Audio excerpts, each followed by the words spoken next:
What is up guys, I wanted to do this series for a while and it's going to be looking at these overpowered or really strong champions, what's hot and popular right now, why they're so good, but more importantly how you play them. This first episode is going to be on Viktor and we're going to start with why he's so strong. Now if you only came here for the guide part like the runes masteries build, then you can press the button on the screen right now and be taken there. Now Viktor's main strong points are his damage and his lane pressure, so once you upgrade your death ray, your E, which will be your first big purchase, it will do a ton of damage and then even more with the second part. It makes laning against Viktor insanely hard and even actually just playing against him in general. Like in teamfights, it's actually pretty hard to keep track of where his E is going because of the weird way the skill shot works, so it makes dodging it really hard. Let's just go back to his lane phase for a second. Okay, so he has his shield, he has his empowered auto attack and his death ray, which make trading against him really hard. In simple terms, he's going to outrange you with his rate anyway, but if you do get close enough, he can absorb some of the damage you give to him and trade back a ton with that empowered auto attack. Now once upgraded, his death ray will clear the back line of minions, so the caster minions, and they leave the front ones really low to finish off with an auto attack. The reason I mention this is because it really opens up the game for Viktor. You can either ward and keep pushing or you can roam, but more importantly it forces your opponent to CS under tower and it stops him from roaming because they can't outpush you.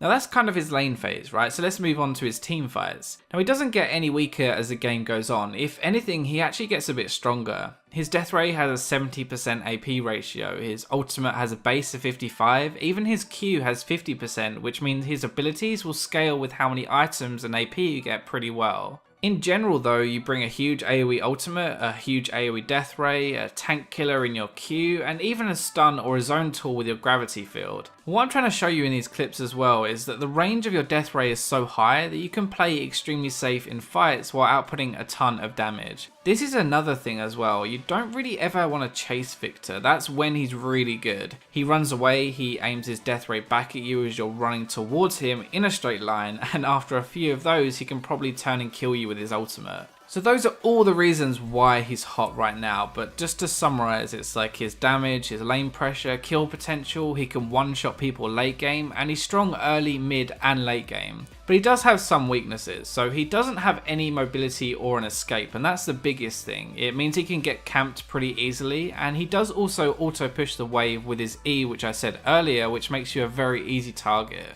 So let's move on to the guide part. Masteries are pretty basic, 2109. This is a normal page from basically any mage, and his runes can be pretty standard too. This is a really normal page, just magic pen, ability power, magic resist armor, but the page I like running him is this one. So if you're against a like LeBlanc, then don't take this page because you will die a lot, but this is going to give you the most mid to late game pressure. CDR or cooldown reduction is really good with Viktor, and in theory you should be at the back of the fights away from the enemy AP carry so you don't really need the magic resist. Now even though Viktor has his hex core which takes up a slot, his build path is really flexible and a lot of things are good on him. The one thing to bear in mind is that you only have 4 item slots, your hex core and boots takes up 2, so you need to think in advance about your end build, like what it's going to end up as. The only 2 items I will argue are necessary every game eventually are Death Cap and Void Staff, so this leaves you with 2 slots to build whatever you like. Now as I said earlier, your first proper buy should be your upgraded hex core to upgrade your death ray. When you get the second upgrade is really up to you. It should be used on your Q, but I personally won't get it before I finish my first core item. The third upgrade really doesn't offer you that much until later levels, so depending on the game I'll just upgrade it after my second, third or fourth item.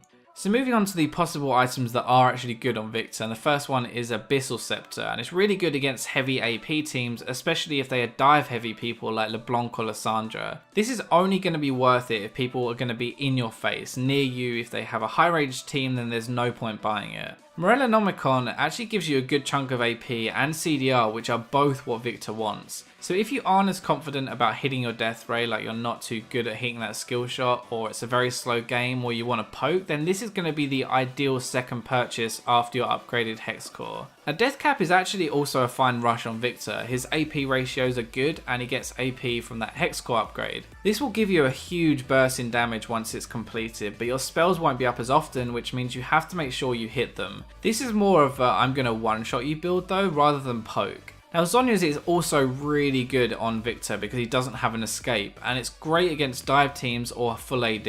If you don't need it though, then it's better just to wait until later to buy it, as the other options are going to give you way more damage, especially when you're going into the mid game.